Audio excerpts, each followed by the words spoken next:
हरे कृष्णा। राधे राधे। श्री राधा चरितामृत भाग 139। प्रसंग श्री दामा भैया का महाभाग। मेरी बहन राधा फिर द्वितीय ग्रहण यात्रा में गई। कुरुक्षेत्र से तो मैं भी गया था, पर यहाँ नहीं जा पाया।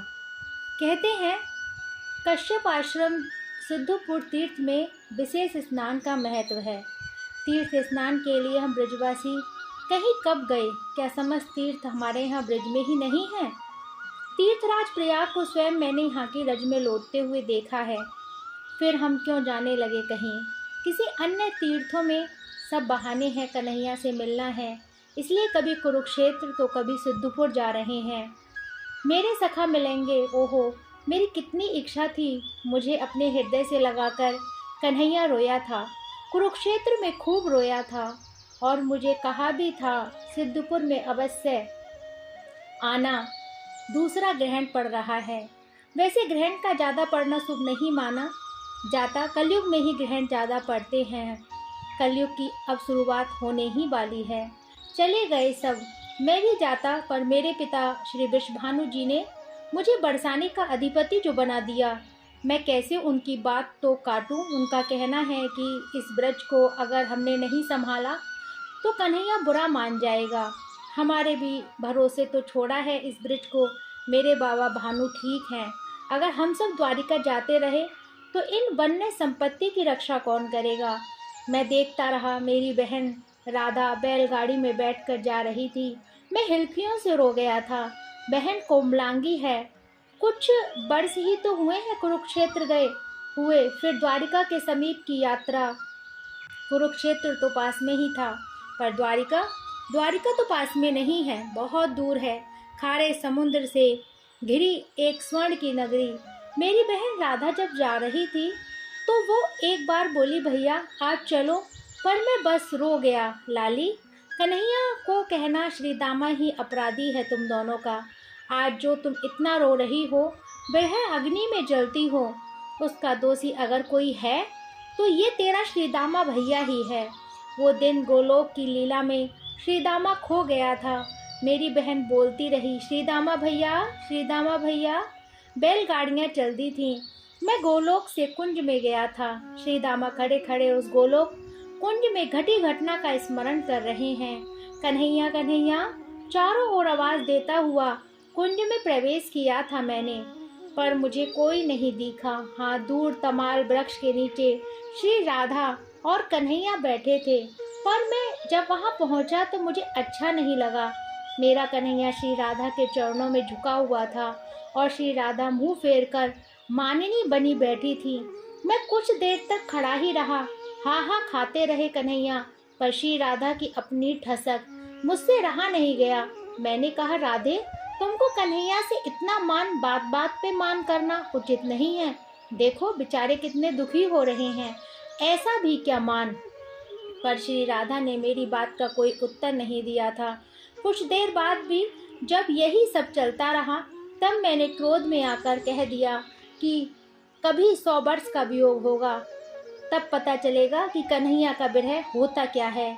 मेरे मुंह से ये क्या निकल गया था? मेरी ओर देखा श्री राधा ने और कन्हैया ने भी। तब मुझे अपराध बोध हुआ। मैंने क्षमा मांगी, पर कन्हैया मुस्कुराकर बोले, अब तो लीला होगी, अवतार काल में यह लीला होगी। 100 वर्ष का वियोग हम दोनों का होगा। मैं पश्चाताप की अग्नि में झुलसता रहा, पर मैं ही हूँ अपराधी, अपनी बहन और राधा का अपराधी, कन्हैया का अपराधी, इस वृंदावन का अपराधी, यहाँ के प्रत्येक जीव जंतु का अपराधी। डुबो दिया मैंने इस संपूर्ण वृंदावन को बिरह कुंड में। श्री दामा प्रेम उन्माद से भर जाते हैं। बैठक में जाता हूँ, वहाँ मैं मन नहीं लगता। मुखिया बना दिया है मुझे।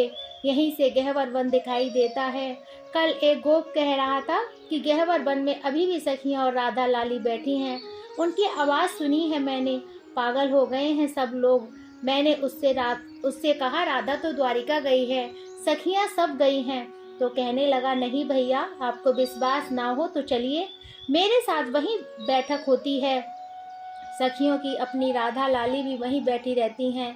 मैं कुछ नहीं बोला, पर मुझे पद चाप सुनाई देते हैं राधा की पायल बजती हुई। फिर एकाएक खिलखिलाने की आवाज़, फिर दूर से भैया श्री दामा भैया, पर यह आवाज़ रुकती है तो दूसरी शुरू हो जाती है। श्री दामा कहाँ गया तू? कन्हैया की पुकार। रात में कभी नींद नहीं आती तो बाहर निकल जाता हूँ, तब नींद आ रही।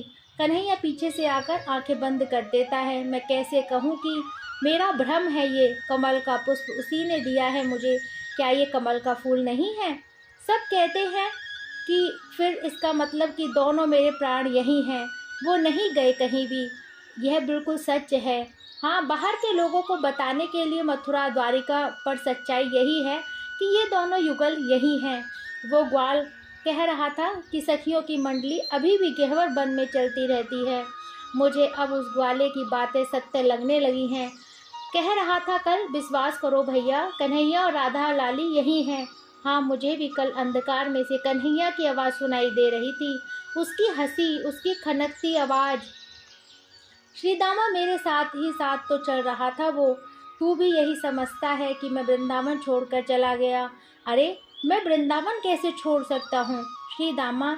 मैं यही हूँ, मैं वृंदावन की रज में हूँ, लताओं में हूँ, यहाँ की हवाओं में हूँ, सर्वत्र मैं ही मैं हूँ।